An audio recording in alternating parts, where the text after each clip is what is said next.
Hi everybody, welcome to Clean Shaven Crowddown, where we take a look at every single shaving product on the market on Kickstarter. No, it's Crowdfunding Countdown, where we're taking a look at every single board game campaign finishing up in the next week. And thank you for being here. We got a big week, and I'm excited to jump into it. But first off, as always, I'm shouting to the people because my ears are plugged because I'm still a little bit under the weather. But that doesn't matter. I'd fight through all the sicknesses. I'd fight through fire to be with you all here on this Monday morning, ready to look at fun board games that we're not gonna buy because why? The shipping is too expensive, especially to get to Canada. But we're gonna look at them and go, ooh, that looks nice. Ooh, that looks fun. And get our weekly dose of board gamania going on here to take us to next week. This is episode 90. Here we go. But before we get to this week's games, I want to give a huge shout out to my newest patrons, Nobody But Prodigy. Thanks for upping your pledge. It's very generous of you. Really appreciate it. And consistently, thank you to all of my patrons. If you're not a patron yet, well, go ahead and throw me a couple bucks a month because I've got a sweet little face and I deserve it, right? No, I'm just kidding. I appreciate everybody who's subscribed, who comments, who's part of this community. I just like to give a extra special shout out to my patrons because they make it possible for me to justify doing these things and getting any sort of little extra gear that kind of will help propel the channel further and further. It's thanks to them that I can do this week after week, and I continue to do this week after week for all of you lovely subscribers. And hey, if you're not subscribed, well then you're dirt, you're scum, you're disgusting little worms, and I want you to get out of here! I mean, just kidding. Just kidding. I know, it's a huge commitment. I would never want to pressure you into anything like clicking a tiny little button. It's okay. Remain unsubscribed. It's fine. You're just directly affecting my livelihood in a negative way. It's cool. It's totally cool. But seriously, yeah, huge shout out to all my patrons. You guys rock. Thank you again for your continued support. Blows my mind every week, and it allows me to put aside my facade for one moment and give you a slimmer of genuine emotion before we get back to the whackity schmackity do. Okay, let's see what we have this week on the docket. And speaking of what we have on this week on the docket, honestly, I've been spending most of my time, this is coming out a little bit later because I was editing this really the dumbest playthrough that you will ever see, but it is maybe the best video I've ever done. So if you haven't seen that, go check out the recent playthrough of Murders at Tealwood's Manor, which is on Kickstarter right now. It's not going to get covered in this episode, but worthwhile checking out because they literally just launched as I'm filming this, and they've got a small goal, and I think people should take note of them. I'm going to talk about it, obviously, when it comes to its final week, but I enjoyed this game. I liked working with them, so obviously giving it a shout out, especially because this was just a wild, funny thing to film. So let's move on. Oh, this was just me saying, haha, I told you that Papillon was eligible and would meet its goal. Good news for me, I guess. Let's move on to our first game of the week, and that is New Kingdom Gardeners. Plant a garden teeming with fruit for the harvest in this elegant, family-friendly, biblically inspired 1 to 4 player strategy game. I guess because it's Adam and Eve. I think it's Adam and Eve. But see, it wasn't Adam and Eve. It was Adam, Steve, and Beef. Yeah, those are the quality of jokes that you're signing up for today with my sick, addled brain. I don't know why I found that so funny. But I really did. Oh, here we go. I was not expecting there to be a game here, but the trailer certainly makes it seem like there is. Because years ago, the master gardener planted everything. He scattered his seed all over the world. And now, there's a bunch of gardeners that popped up to help garden the land. And you want to produce the most fruit with you and your doves. Nice. How to play and rulebook right at the top of the page. You are doing the Lord's work. You are. Oh, this is cool. Yeah, this is a great breakdown. Seed, worker, and miracle cards will produce fruit, green fruit, at the harvest, but the thorn cards will destroy green fruit. Make sure you don't have any anger in your garden. If you're an angry gardener, you're never going to make it in this gardening business. One must be a constant gardener. Like Rafe Fiennes? Was that the Constant Gardener? I'm pretty sure it was. If only I had the internet at my fingertips to be able to look this up. I just want to see any examples of cards. Because I like this. You're going to be playing cards of gardeners or workers, which I don't quite know the distinction of those yet, but you're placing the doves to activate them. So you're going to have a limited number of doves, and it'll be how you build your tableau, and then you activate all of your cards, and then you pull all your doves back, and you draw an additional card. So pretty simple worker placement tableau building style, but that flow in itself is generally an enjoyable one. Well, sorry, Lindsay, you got second billing there. Second billing to Jesus, and Zechariah, and Philippians, and Matthew. Lindsay, you're like fourth bill. And that's what you get for being the biggest supporter and best friend? Step it up. You gotta step it up, Lindsay. I mean, I'm assuming Lindsay is the designer's wife. But maybe not. Maybe the designer's proposing through this game. Discard a thorn from any player's garden. That seems odd, because it's a competitive game, I guess, because there's also this cascading thing where if the thorns, you get too many thorns, they all kind of shift to the right. So there's an element of what are you playing and how that's going to be passed on in like the lower row towards your neighbors. And so you want to set them up so that the thorns creep out over towards them and infect their garden with anger while you get to harvest all those sweet little seed fruits, as I think they're called. It's an Old Testament thing. It's interesting that this prey action, I was looking for a graphic for it. If they're a thorn or a miracle, you have to play them immediately, so they go into your tableau, which is, I don't know, potentially a bit annoying.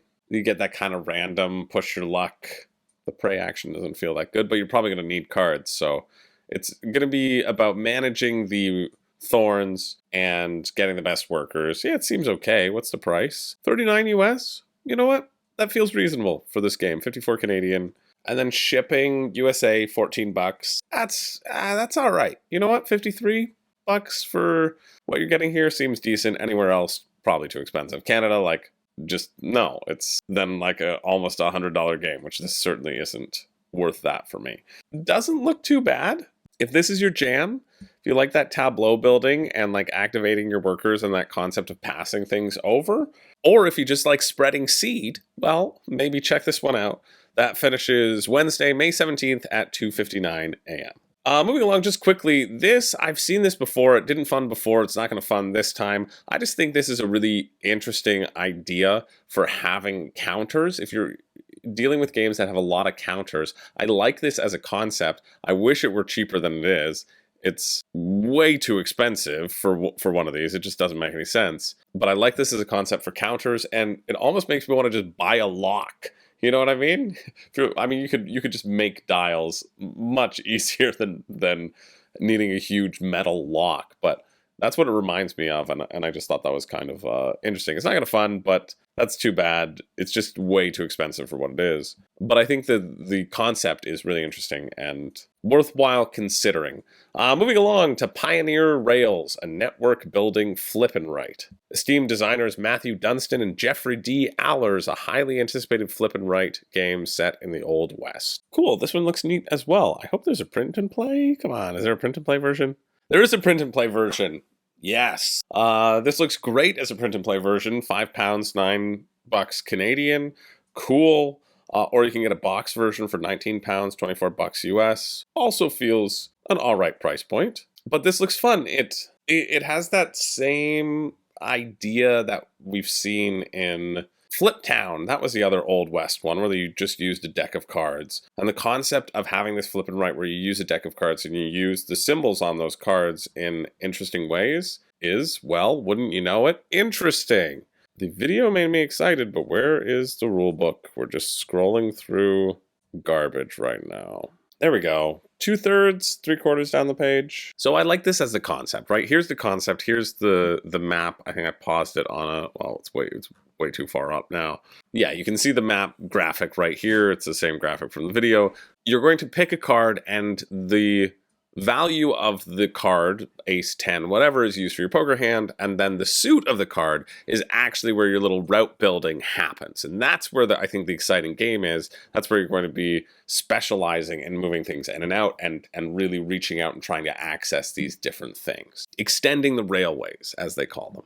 Oh, see, and I already am really excited about this already because you get 3 tracks and you can use them in whatever way you want. They don't have to all be connected. You can branch out to different things. And that already, that number 3 feels so nice. Feels like the possibilities are already opening up. You're going to be able to reach out to a bunch of different things. You're going to get to combo and hit different things. Cool.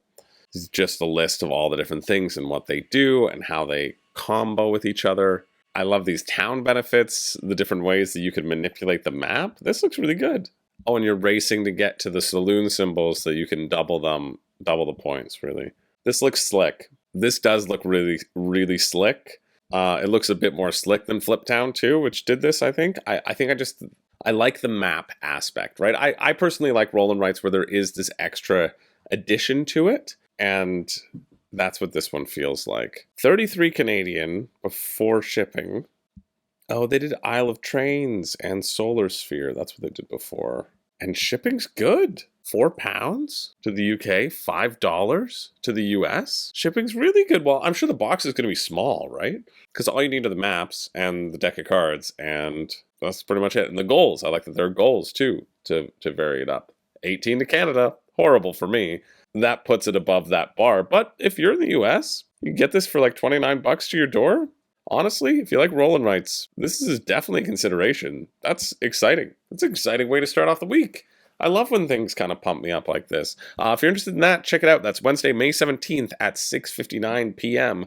Let's move along. They can't all be good, but we're going to try with Dungeon Murder, a new game by Scott Johnson. From the creator of Rock Runners, comes Dungeon Murder, with a game design and art from Scott Johnson. Wow, double name, twice. A fast-paced game for 2 to 5. 2 to 5 what? 2 to 5 monsters. 2 to 5 anything. 2 to 5 chests of drawers.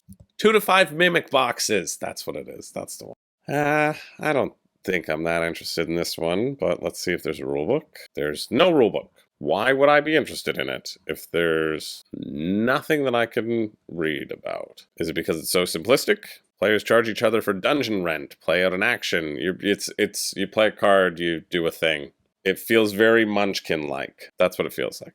And I'm not a huge fan of Munchkin, so I don't think I would be a huge fan of this one. And I wish I could tell you the differences between that and Munchkin, but you know what? There's no rulebook. So this would cost you $40 US for this small card game, plus shipping, which is $25 extra. So $65 to get this, which is a very simple card game.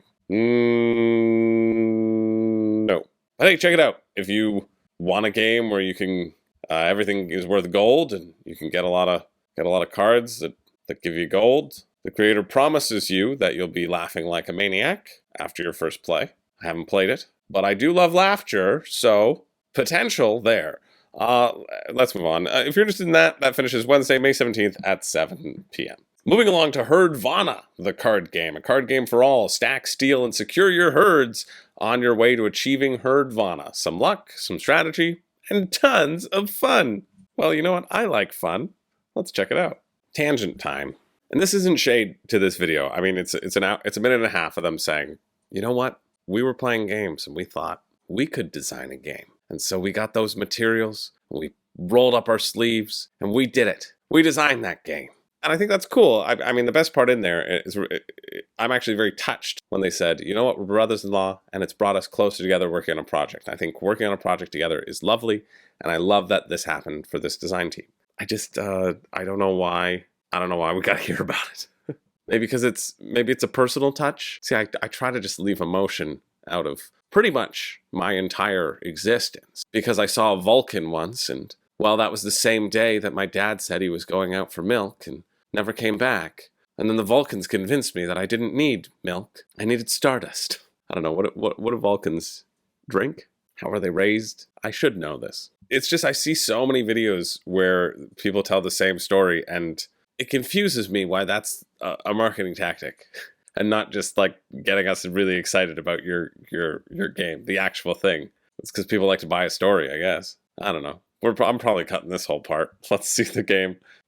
Okay, so it's just cover your assets. This isn't original. I take it all back. I'm not cutting that previous tangent because I was going to cut it because I felt like I was going to potentially be mean. But now you just did it.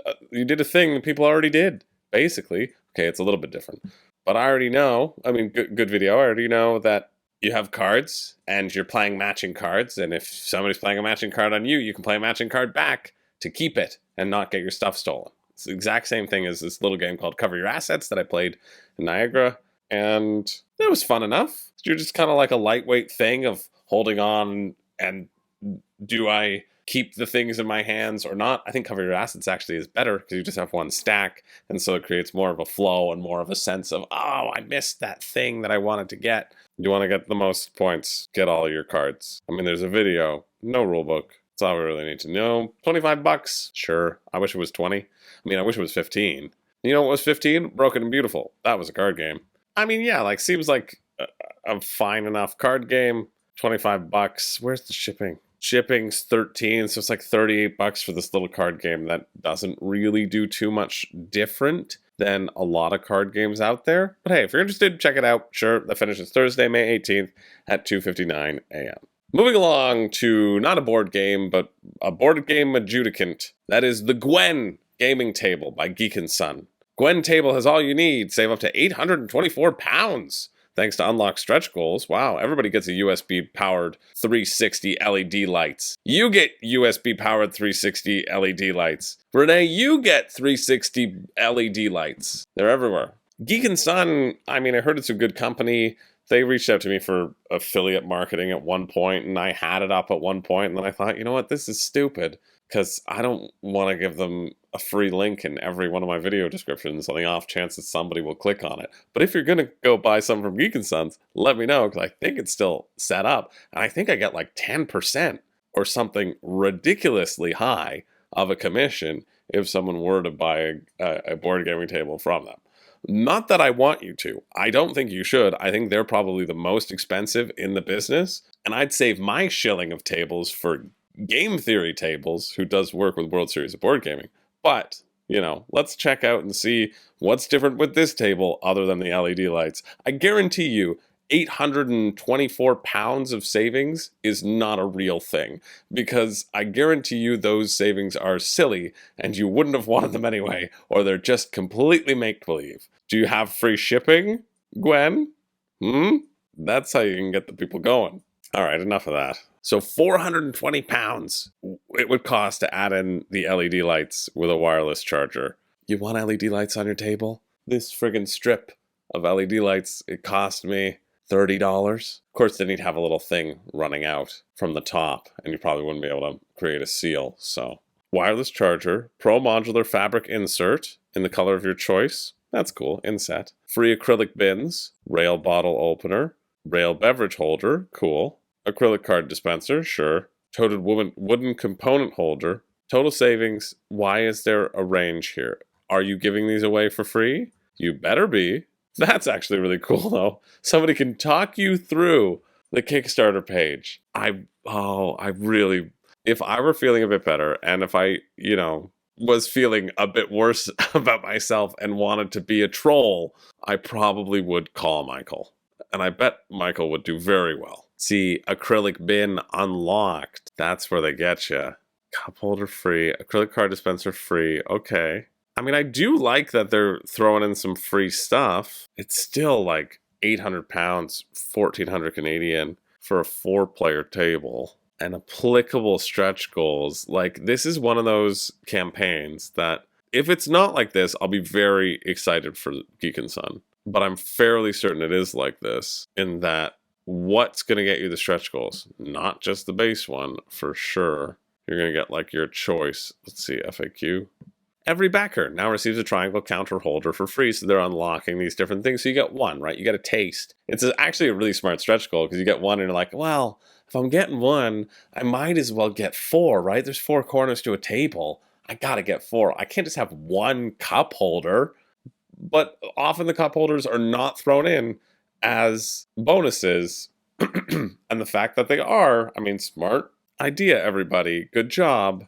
This actually does add some value. I think it does. I think it legitimately does. I mean, gaming tables are expensive and shouldn't be taken lightly, and you shouldn't just jump into it because you're getting a free cup holder when these are some of the most expensive board gaming tables out there. But I remember looking on their website, and thinking, oh yeah, it's going to be like 2,000 Canadian always. And this being at 1,300 Canadian when other ones are at around 1,000, you do get some extra stuff, so might be a possibility. Anyway, that's enough on tables. Who am I? I'm not Devin. Let's move on. This finishes Thursday, May 18th at 6:59 a.m. I don't just talk about tables, okay? Next up, we have Threads of Fate, a puzzle tale. The Tale of Ord remastered. Embark on a journey through Norse mythology and solve puzzles to unravel the secrets of fate and time. Do you hear my sick voice? Okay, so this is a big escape room style game. That's what this is. That's $86 US, 118 Canadian. It looks fairly involved though, but I know there's not going to be anything that I can really look into. 4 chapters, so you can factor that in. It's like 4 escape rooms, right? And if you think about an unlock being $20, maybe that's how they've kind of priced it. Then you could potentially justify it, but I don't know. It's just for people who really love that style and that genre. Clearly it's done well. Raised $160,000. They've had 3 created before, so obviously doing well. Oh hey, and they're the ones who made the Emerald Flame. See, this is why you double check. I didn't recognize their name, but now that I do, the Emerald Flame is very well made. It is. The Emerald Flame has 3 sessions in it, I think, and it was about $60, so that's kind of a similar thing here, because this is 4 sessions. Yeah, I like the component quality of the Emerald Flame. This is a remastered version of their debut game, The Tales of Ord, so it being remastered is probably a good thing. Yeah, if you like escape room games, definitely check this out then, because Emerald Flame, Renee has really enjoyed doing it with our neighbors, and it's been a good time. So that finishes Thursday, May 18th at 9 a.m. Next up, we have a game just quickly called Elimino. It's designed by 2 children, Avery and Allison, 11 and 13. And it's like a game called Garbage, apparently, which is funny enough for me to mention it. It kind of reminds me of golf, really. You're just like taking a card, you're putting it in a tableau. It's just like a card game you could play with a regular deck of cards instead of, okay, I thought they were asking $99 for it. And I was like, sorry, even being nice to children, I'm not going to be nice for $99. But for $19, okay, I will be. There they are. They're ready to play. There's kind of shots of the game. You don't want it. But hey, if you do, check it out. That's May 18th at 11 a.m. We're moving on. We look at everything here. It kills our soul or not. Moving along to Fighters of Europe, a fast-paced tactical board game of air combat over Europe during World War II. Enter the fury of air battles on the Western Front. This has raised a lot of money. I hope this is good. So this bills itself as an accessible war game. And since it says war game, I then lose interest personally because there are too many chits. Just too many chits to hold on to. But apparently backers are saying that they've enjoyed the previous one and they're back again. Sliding into Board Game Geek's DMs, somebody said, I love everything in this game. So there you go. This is the best games I've ever received from a Kickstarter. That's from AA. And they backed things like Heroes of Barcadia, Shots, Shots, Shots, Distilled, and Honey, I Can't Find My Keys. So you know it's got to be good. This is one of those things where there's a bajillion expansions and they just give you new planes, and guaranteed those new planes just give you additional scenarios and additional movement patterns and attacking patterns. I'm interested in the rule book if you have one. They do have the rules. That's great. About 3/4, 4/5 down the page after you scroll through as much punch board as you freaking can. Only 8 pages though? That seems like it's a short enough task for my little pea brain. I actually like quite a bit of this. I really like that the airplanes are double-sided, so that they show high altitude and low altitude. They're different colors. They look a little red and green though, so that is a bit concerning for colorblind people. And I think it's kind of cool. Your initiative is determined by how many planes you have at high altitude versus low altitude, because you want to have the least amount of points, and you get only 1 point for having high altitude, and then 2 points for having low altitude, and then that also then benefits the person who has less airplanes, because then they're going to get to go first, which is probably an advantage. As I pause to hack up a lung, and you can see how this would be interesting. It's not that interesting to me because it feels like a lot of bookkeeping, but there's different maneuvers that you can do, right? You can advance, you can slide, you can turn, dodge things around. And you want to activate your ships, and that's what all the ships do. They have a different activation. They have a different movement cost for all of that. You activate them, you move them around the board, you try to take down the other person's airplanes according to the scenario. We can show their field of vision, too. Yeah, kind of neat. I mean, it's 45 euros, 68 bucks Canadian, though, plus shipping. Even for the most delightful of history buffs, that's pretty expensive. I wonder if they have a Lancaster bomber, though. Because they did have Lancaster bombers in Europe as well. I got to not fly in, but film in one of the only 2 working Lancaster bombers in existence for a show that I was in. It's kind of cool. I was the bomb aimer, and it gave me a complex about flying after being in that show. I was scared of flying ever since because of all the it was like a docudrama, like reenactment drama, and all the people kept saying, "Oh yeah, when we entered into a plane, we just assumed we were dead, and then when we touched on the ground again, we didn't crash taking off or landing because those were the hardest things to do." You know, also not keeping in mind all the explosions and destructions of the airplanes themselves. They were like, yeah, then we were like, oh hey, we're alive again, which is just an absolutely mind-blowing mentality to have, and you kind of just had to have it. Shipping, rough estimate would be 10 to 20 euros, or 20 to 36 if you live in Canada. Could be 20, could be 36, who knows? Thanks for the chart. But yeah, if that's your style, I think it does look cool and looks well made. So check it out. Finish this Thursday, May 18th at 11:01 a.m. Moving along to something I'm actually really excited to talk about, Endeavour Deep Sea, because I've played this one. And I particularly enjoyed it. And if my lungs would stop rebelling against me, I could talk about it for more than 1 second. So this is a sort of reimagining of the old Endeavour. Apparently, the old Endeavour was just rife with racism and slavery.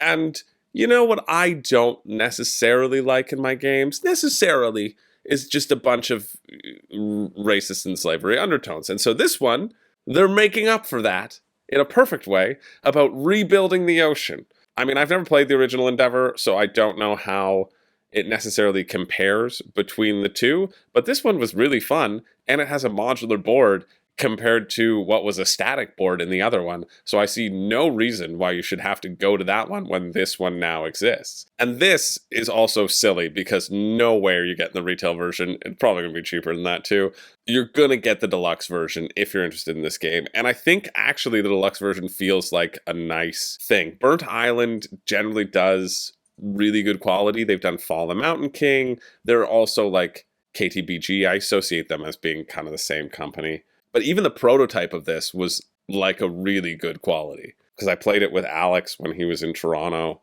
and I won. I forgot I won. And Alex has played both of those versions. So what it is you're going to get one of these scenarios, and these scenarios aren't going to determine your game in really any capacity. All the scenarios do is it gives you like an initial setup, and then it gives you this extra bonus board, because you can get these bonuses as you proceed along through the game. You can see all these bonuses kind of highlighted. This was actually the one that we played on. These yellow spaces are worth 1 victory point at the end of the game, and these orange spaces are worth 2 victory points. And every time you place something, you get a little bonus that can help you. And it'll also tell you what the objectives are, right? Like the final objectives. So in this, it was for every time you scouted something, you expanded into the ocean depths. The person who did the most of that got some bonus points. The same with adding little note-taking journals, giving you special abilities, and the same with conservation, also just giving you points. Thankfully, I have a mute button. And so the crux of the game will be you're moving up on these 4 little tracks that'll help you get these additional units, because you're going to start with like a specialist, and then see these little circles here. You can place a worker on your turn to activate that person's ability. But the amount of workers that you get each turn is determined by this track, and the amount of workers that you can take back is indicated by this track. And so you can actually fill up all of your worker spots, and if you don't have enough cycle to take them back, you're then going to be limited for what you can do. But you also want to develop this track down here, because that indicates how far you can dive down, and the better spots are further down in the ocean. They're worth more points. And then up here indicates the type of specialist you can add to your hand at the beginning, to your tableau at the beginning of a round. There's like 7 rounds. And so if you get to the level 5-star people, you can get to the awesome specialists as well. You can also flip these specialists over and get additional bonuses. You can see each one has like a little symbol here, or a couple symbols. Those are the things you get when you purchase them, and they help you move up on these tracks. Or put something in that main area. There's just a lot of chaining things together, which is fun. See, this guy lets you do 2 conservation actions, which is huge. This one lets you choose between either like navigating or exploring, right? And what I also think what was really fun about playing this is that if you time out like upgrading your specialists, see, these are the sort of flipped versions, you can tell with the art style and because they're on top of each other. If I've already used this action to do a conservation or like get a journal, and then I upgrade it, well then this new action becomes available and you can chain things in a cool way that way as well. I think the organization here is also thought out. I love the specialist tray. It just pulls it out. It sits on the side. You grab it when you need it. Everybody can see what's on offer. And if you're getting it, you're either waiting for retail and purchasing it at retail so you can avoid the shipping. That's what you're doing. If you don't care about these deluxe upgrades, that's what you're doing. Or if you want to, you can get the deluxe edition, which has recessed player mats, player trays. Yeah, that would be a nice addition. 5th player, I don't see it slowing down that much. I feel like back when I was new to the board gaming hobby, I was always prioritizing additional player count because I was like, yeah, I want to be able to play these games with as many people as possible. Now, when I'm like many of you and have a large collection, I don't need that player count as much, and you don't need it that much, right? Because you have the games that you're going to play at 5 if this isn't optimal at 5. I think it would be a bit slower, but I don't think it would be that impacted if you had a 5th player, so it could play with the 5th player. This is actually something that I'm really interested in. Not the game trays, that there's a game trays box insert, but where was it? I thought it was on the main page. I think it talks about protecting the planet in real life. Yeah, there are no plastics in the box. I also think this is awesome. It's made of bagasse, or bagasse if you're nasty. Instead of plastic for the game trays molded inserts, we'll be using bagasse, which is a byproduct of sugarcane processing. And this is really cool. I think this is awesome. This is, especially when you are having a game that's focusing on conservation and then you just have a big box full of plastic. It's like, yeah, what are you doing? But here, like, they're actually taking the time to go the extra mile, put no plastics in the box, and even with the game trays, even with the inserts, when they want something that's functional and they're experimenting with this new thing, I think that's really exciting. So if that's interesting, I mean, it's still 95 Canadian for me, and then shipping one game, Canada's 26. Oh, that sucks. 26, it makes it in that $130 bar. I mean, I'd happily pay 60 though for this at retail. I would, because I think the game itself is chunky enough, and Burnt Island has always kind of made really good quality stuff. Even looking at their retail stuff, like looking at Fall of the Mountain King and the Mountain King line, just really well made and crafted stuff. So I don't think you need the deluxe version at all, but if you want it, 14 onto your 69, so 83 might be doable. I think this one is for sure worth a look. If this idea of building this engine, building this tableau, economizing your actions, and then planning where you need to go and how you expand and how you manipulate the scenario and the final goals to your advantage, it was a pretty fun dynamic play that we had of this. And this is one that I would seriously contemplate. It's one that talking about makes me want to play it again. So I had a great time with it. And if you're interested, that's over on GameFound. That finishes on the 18th at 9 p.m. Thursday the 18th. Moving over to Pies, Mori, Lunar, Bacon. Oops, all trick takers. Honestly, that's all you needed to say. The fact that board game tables, now known, of course, as Allplay, famously from allplay.com. It's not letsallplay.com, it's allplay.com. You know it is. You and I both know it is. And so does Nasty Chris over here with his video message. I mean, if you're going for an Oops All Trick Takers reference, I'm interested. 1, I like Trick Takers. 2, I like Allplay. I think they produce good stuff, even though it's on the pricier side. It's on the more deluxe side. And 3, this is basically your tagline. I'm in. You're appealing to me. I am your audience. And I'm interested in learning all about these 4 games. I mean, don't like that just very clear assault in the video. But, you know, you win some, you lose some. I do like that they're 19 each. I knew that that would be their price point. Let's check them all out because they're generally pretty good at giving very easy to read rules. Their mandate is like no more than 4 pages of rules generally. And their Kickstarters are always very well structured. So first we got pies. You want some pies? Rulebook is in a small little link underneath each. Okay, that's a bit more interesting. So, but do you have to follow suit? You don't have to follow suit? Is it all the same suit? Oh, there's 3 different rounds. All right. Anyway, you're all going to play a card, and it's the person who plays the highest card gets to take whatever card they want. So you don't win the whole trick. You're basically bidding for drafting order using the cards that you're bidding with. Drafting the cards that you're bidding with. And each card that you're bidding with might have a special ability. This is what draws me in. The fact that there can be a special ability that gives a little bit more of an interesting decision. And then you're trying to make sets, fruit mixes based upon the things that you do draft. Turning in sets to score points. Seems interesting. Seems cool. I think I'd want to play it first before jumping in. But I like trick-taking games, so that seems interesting. Next we have Mori, which is a game about getting the wackiest people as possible onto your TV show. Oh, no, sorry, different Mori. That was different Mori. This is awful. 3 to 5 players, 20 minutes. Mori is the Latin word for death. I knew that. And the Japanese word for forest. I didn't know that. That shows you how far my Japanese has come, which is not at all. So this is trick-taking with dice. Yeah, that's why, that's the exact reason why I like rules. Because sometimes people's write-ups are just ridiculous. So this one you have to follow suit. I'm glad they emphasized that. This is weird. It's kind of like you don't want to win tricks in some instances, but you do want to win them in others. So you have to follow suit. And the other thing is that each suit can be beaten by another suit. So spring beats summer, winter beats spring, autumn beats winter, and summer beats autumn. That just feels backwards. Why would you go backwards? Because it's representing the decay? This feels like a confusing mess of a bunch of different mechanics. That's what this feels like.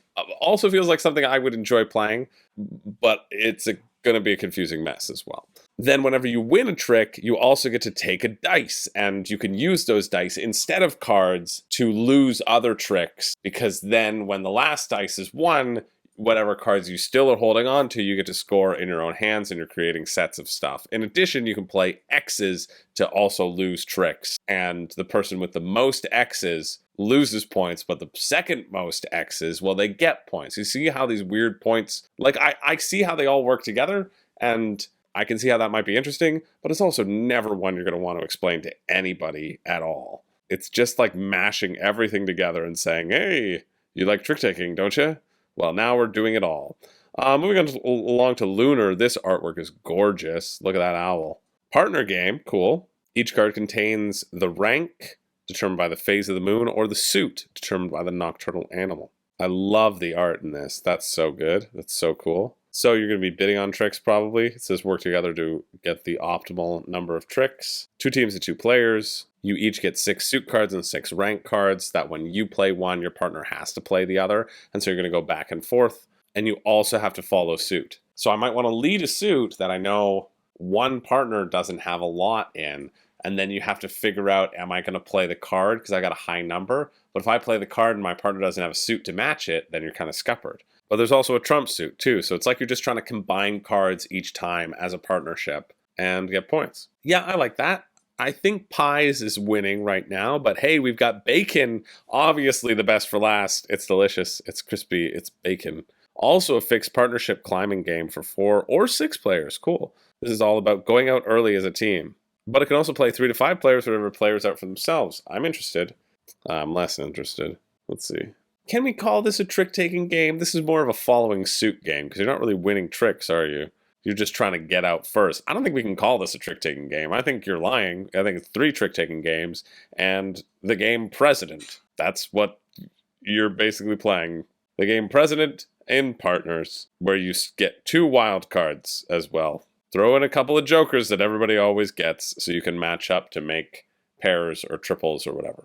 Dang, I thought this was going to be the best one. I think this one is the worst one. So they're all 19. I think Pies looks the most interesting. Mori and Lunar are kind of tied, because I think Mori, its complexity, its jumbled mess of mechanics makes it seem interesting to me.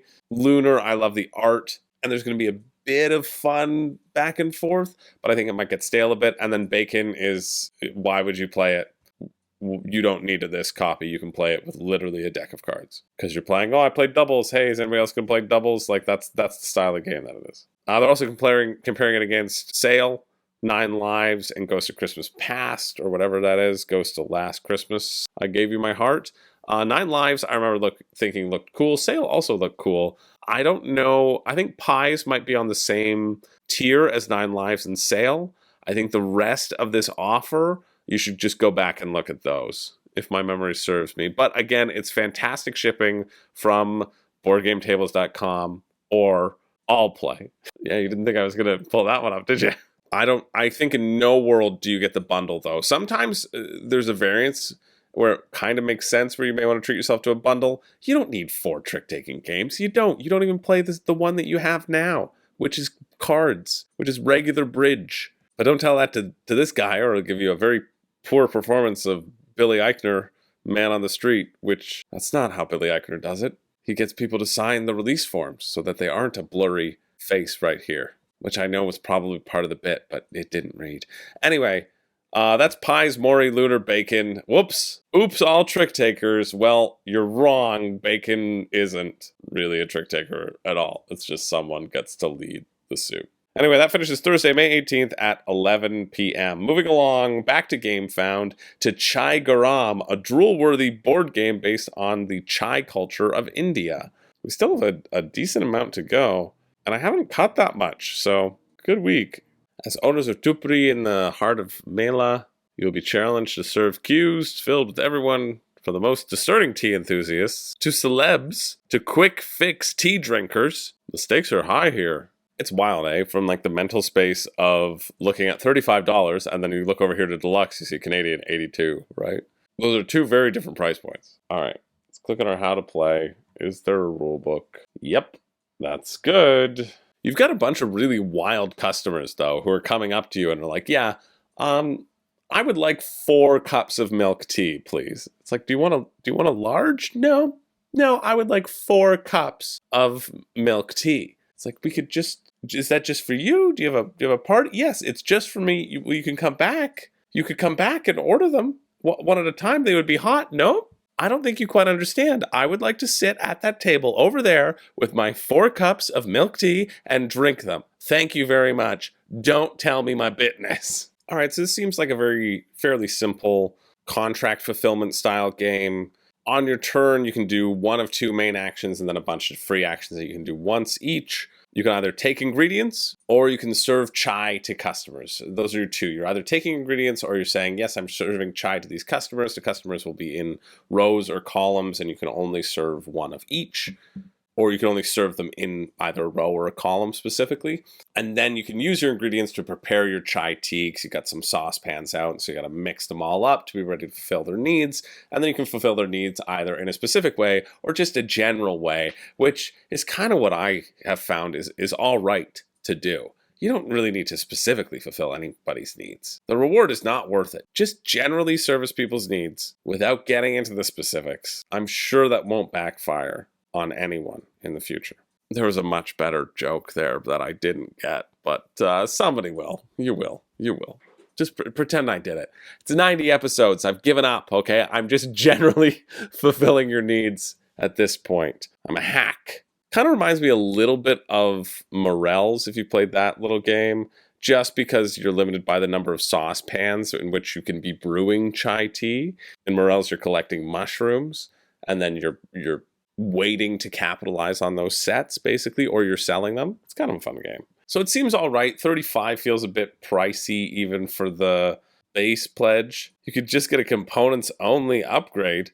I wonder if you get everything you need with the upgraded new rulebook and components. If you get all the cards? No, you need the existing game. I thought you could kind of just throw it in a box and call it a day, which coincidentally is not the way to generally fulfill needs. Shipping, free shipping to India. Amazing.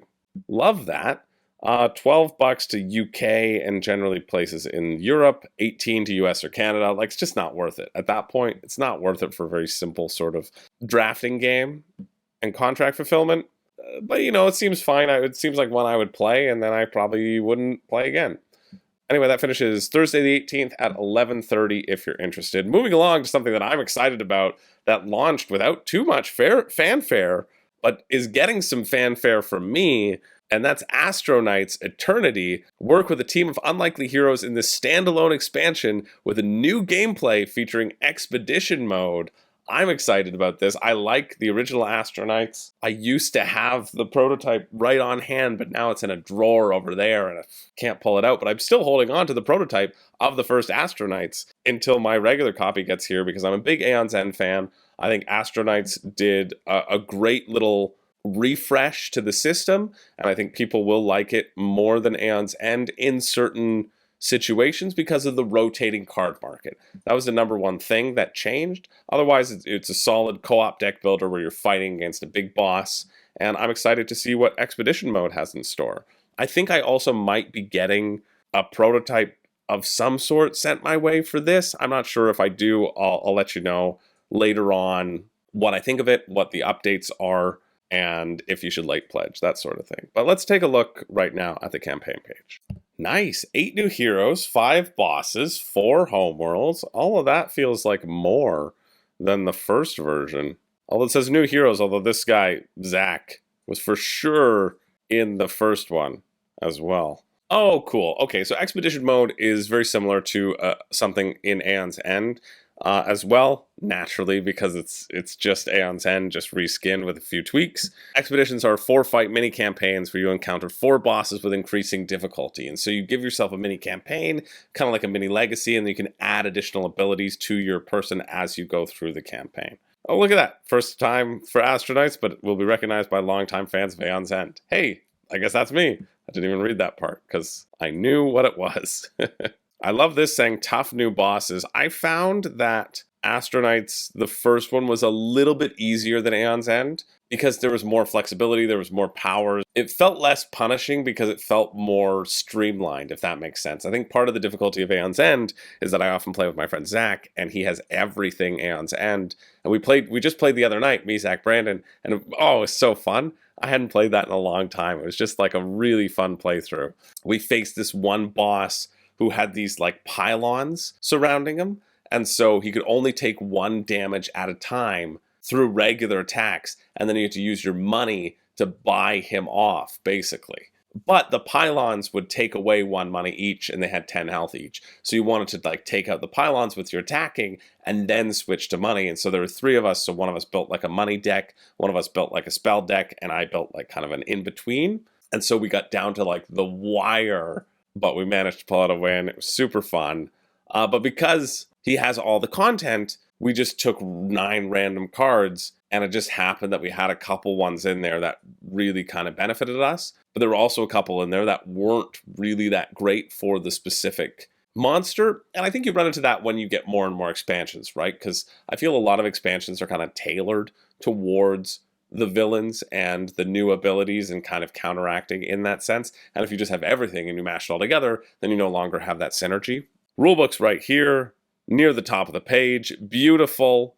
Love it. I don't really need to read it because I've played it, read it before. I imagine it's a lot of the same stuff, but it looks well done. Well done, Dorathian Snagglefang. Well done, Stomp. I know that's probably just the title of what they're doing, but still. This is cool that it's getting more support. See, it is the same Zach unit. My memory didn't fail me. This is more than the previous Astro Knights was. Apparently the last one was, I think, 39. This is 55 US, which is 76 Canadian, which then gets up into that $100 range, likely for me after shipping. Let's see. I remember the shipping of the first campaign was a bit pricey, but you do get more than you got in that first campaign. I was a bit bummed that it was, a bit pricier, but it makes sense considering what you do get. Dang, I think I'm going to have to go away and I won't be able to play this with Zach before I get it. But I'd love to do like an Aeon's End versus Astro Knights conversation with him. Here we go. Shipping, yeah, $18 to the US, 28 to Canada, Puerto Rico, right? So it does head into that expensive-ish tier. This is one of those things where I don't know if you get that much value out of it by backing it on Kickstarter, right? I think you might get more value backing it at retail. I mean, if you haven't played Aeon's End, this is absolutely one to dive into. If you have played Aeon's End and you wanted something a little bit easier, or the rotating card markets, this is just as good. Aeon's End is good. This is good. Honestly, it might just be the theme that determines it for you. I like a lot of the stuff that this does add, though, so it wouldn't be a horrible point to jump in, but also you might be able to get the base one at retail starting pretty soon, because I think it's fulfilling. So I would look into that before you pull the trigger. Even still, I'm glad it's funded. I'm glad it's doing well. I'm glad people are excited about it, because it's a great system. It just is. So if you're interested in that, that finishes Friday, May 19th at 11:11 a.m. You can be making a wish upon an Astro Knights star. Moving along, let's check out They Live, the card game. Save the City or Enslave the City. A fast-paced 3 to 6 player game based upon the John Carpenter movie. Gather resources, capture the city, and expose hidden invaders. Okay, this is social deduction. I like social deduction. That's a fun little gimmick for the Kickstarter as well. You get the Hoffman sunglasses to see what your role is and what other people's roles are. Rulebook, there we go, halfway down the page. I imagine it's fairly simple. Nope, it's 32 pages. But the crux of the game is simple, right? If you're the humans, you want to keep hold of the city. If you're the invaders, you want to capture choke points in the city. So you're trying to get these city cards. If you get 2 of the same city card, they merge and get an ally to help you. You also get a bunch of resources. There'll be a number of things on the table. You draft them.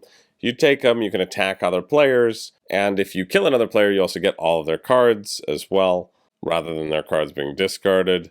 Could be a reason to murder someone. You'd say, listen, you're going to die anyway. I'm a human, and I need your stuff. That's why I'm killing you. It seems like, simple, fun, but it's also £25, 43 Canadian for a smaller card game that's going to give you the same feeling as a lot of the other social deduction games that are out there. Shipping's £8, £18 to Canada. Even at £8, that, I don't know, still feels a bit pricey for what it is. 35 US could be. But if you like social deduction, worthwhile checking out. And then at the same time, like, you already have something like this, let's be real. But if you're interested, check it out. That's Saturday, May 20th at 8:59 a.m. Moving along to Terrorscape, the immersive horror board game for 2 to 4 players, a one versus many hidden movement game with classic horror movie vibes. Escape for your life or enjoy your hunt as the killer. This one's raised a bunch of money, and this thing is gigantic. It's really big. I don't know how to play yet. I'm excited to check it out, but I remembered seeing the prototype of it on a shelf when I was down filming in Cleveland, and it was, I don't know, maybe 2.5 calyx cubes wide. It was gigantic. Now that's funny. The reason it's so big is because it's basically like a game of Battleship. That's what it is. You're going to have one side for the heroes and the other side for the villain, and you're going to move around on your own side in this asymmetric hide-and-seek horror game with Butcher, Spectre, and Murderer. You know, their parents really, it's on them that they turned out how they were. They're just living up to their namesake, all right? You name your kid Murderer, what do you expect? I don't care if it's beautiful in Welsh, in Old Gaelic. It means something different here, and you've chosen to give your child this permanent smile and the permanent happiness that comes with it. Of course, there's a bunch of expansions, which will give you just different evil villains. I wish these were in the main game, because that's how they get you. $75 for the main game, and then you're getting you $139 for all in. And you have your double maps for each one. And so in the expansions, you do get additional maps too, which those are the things that get me. Those are the things that really incite the most FOMO in me, are extra characters and extra maps. I just go crazy for the variability. I just turn into a mass murderer for those sweet little maps. That's why my murder name was Map Boy. I don't even know. I think I peaked at Adam and Steve, and Beeve still gets me. See, you don't need that giant screen. That's all it is. This big old thing is just a giant screen with a dice tower in it. That's all it is. Like, how silly is that? I mean, it's fun, but it's just a giant screen with a dice tower. That being said, like, it's excessively big. Like, it is really big, but I think you can make a case for it. I really do think you can make a case for it, because in a lot of hidden movement games or things where we have screens, you're on a table and you're like, okay, well, don't look over here, or sometimes you catch a glimpse of it, And if you're a visual person, you can automatically identify that information. If it's a friggin' big screen, you're not looking around it. It's built in that your game is going to be pure, you know? It's going to be a pure murder chase, which is how I like my murder chases, just in the purest form. Rulebook is halfway down the page, and it felt like I was scrolling forever. There's a lot of stuff here. I like this breakdown that the map has different zones and different room specific, so that shows how the killer's going to narrow things down and how you can move and deal with that sort of stuff. Everybody gets 2 health points, and the killer can get to a strength of 10. 1 to 10. This is always monitored. They unlock abilities as they move forward.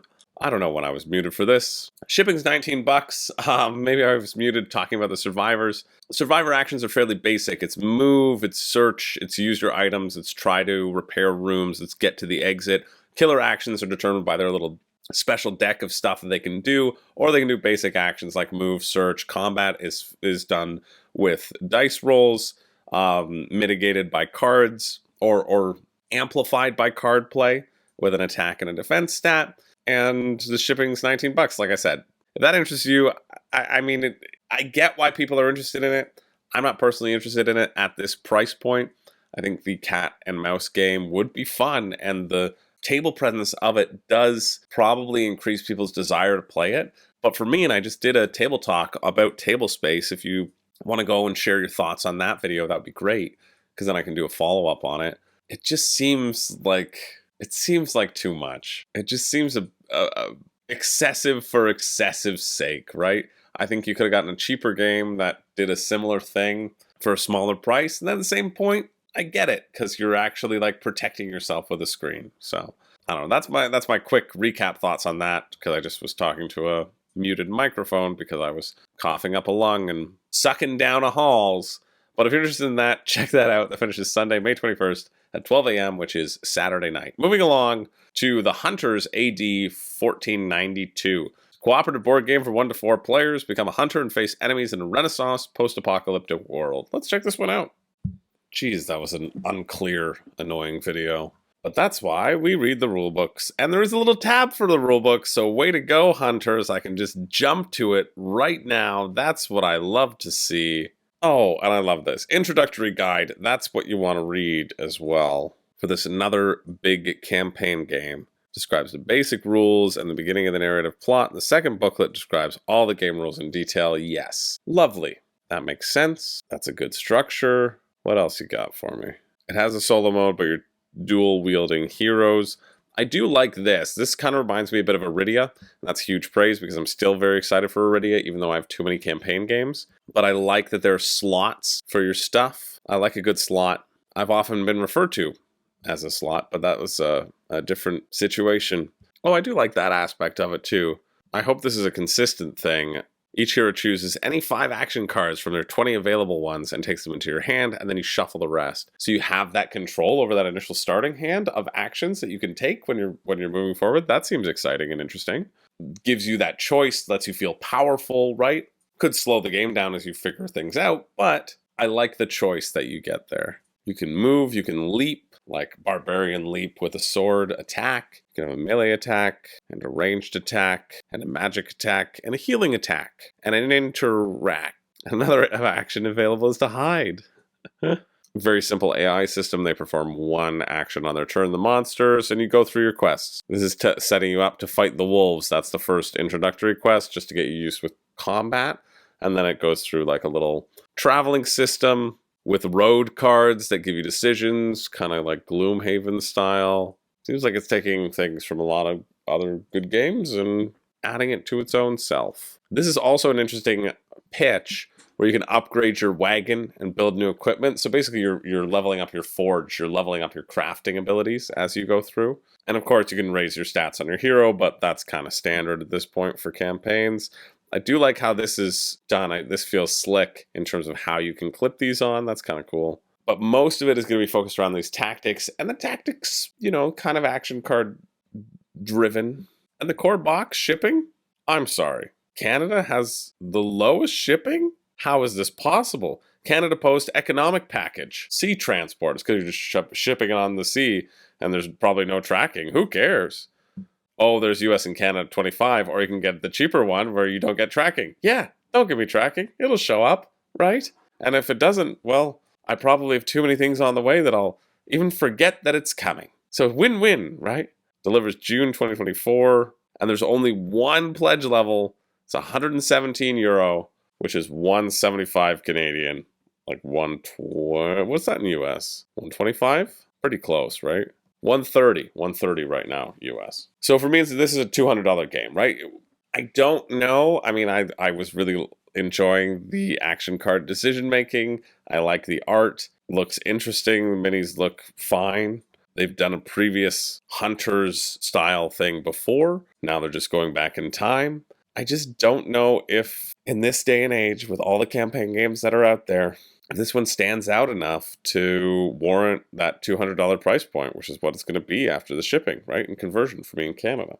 Like, it doesn't look bad. It looks like a very large investment. And for me, that's not something I'm interested in anymore.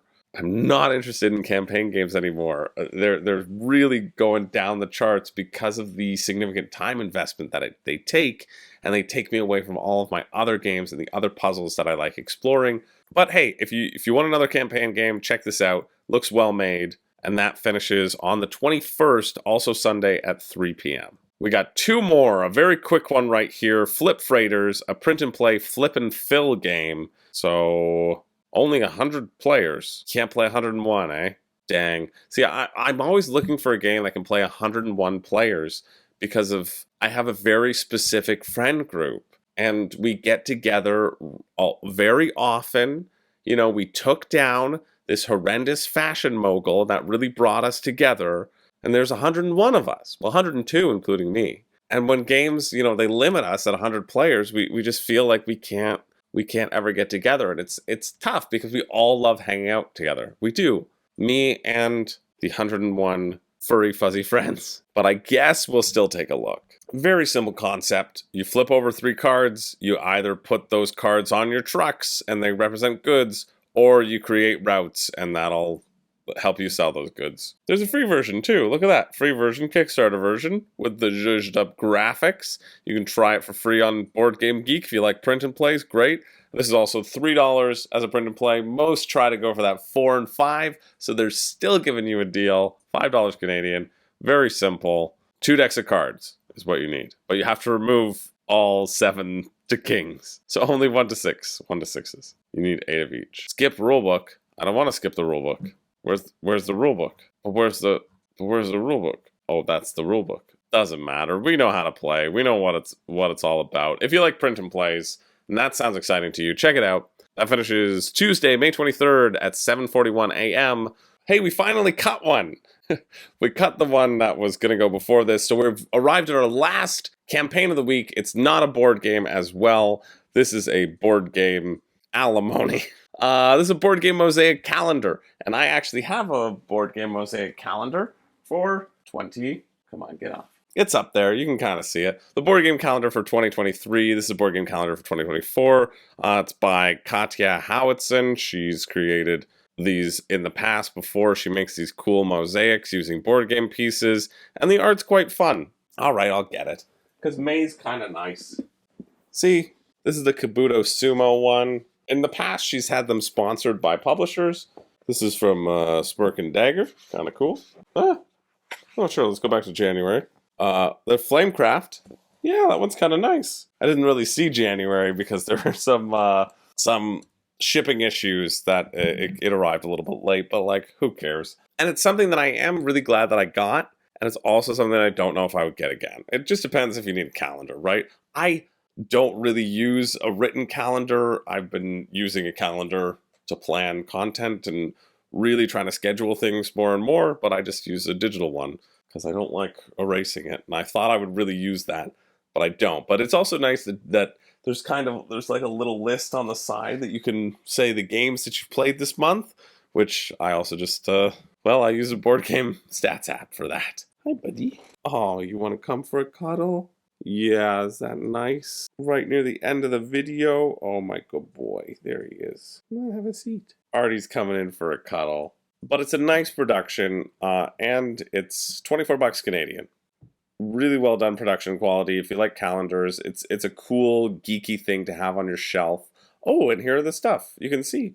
Ticket to Ride, Rails and Sails, Love Letter, Castles of Burgundy, Clank, Cascadia, 5 Tribes, Escape from Atlantis, 7 Wonders, Everdell, Resin Road, Quacks of Quedlinburg, Brass Birmingham, Wingspan, oh I love the owl, and the 10x10 challenge. Cool. I think it's a cool thing. I like that she does it. I like that it's successful. So I wanted to give it a shout out. If you're interested in a calendar, contemplate it. I think it's pretty good. You can check that out Tuesday, May 23rd at 8 p.m. And that's it. That is it for the week as Artie licks his tail. Oh, hi. Oh, there he is. And I'm reduced to using one hand for the next little while. But honestly, we all were hoping for it. Did I bump the, I think I bumped the camera. Anyway, every week I do a pick for me and a pick for you. Pick for me is the thing that I'm the most interested in. The pick for you is the thing that I think you should get, and it would be a good choice. And there is both this week. Yes, there is, as I get my mouse over here. Not that mouse, Artie. I think pick for me is going to be Endeavour Deep Sea. I really enjoyed my play of it. I think the tableau building is fun. I think there's going to be a lot of variability in each scenario in terms of how the maps get built out. I love modular boards. I like engine building, all of that good stuff. Highly recommend checking that out. I've been excited that this was there, and I actually think it's a decent deal for like the deluxifications you get, or keep an eye for it at retail because it's a pretty fun game. And I'd heard about Endeavour before, and I was like, yeah, okay, I'd try it sometime. But yeah, actually was pretty fun, so quite enjoyed that.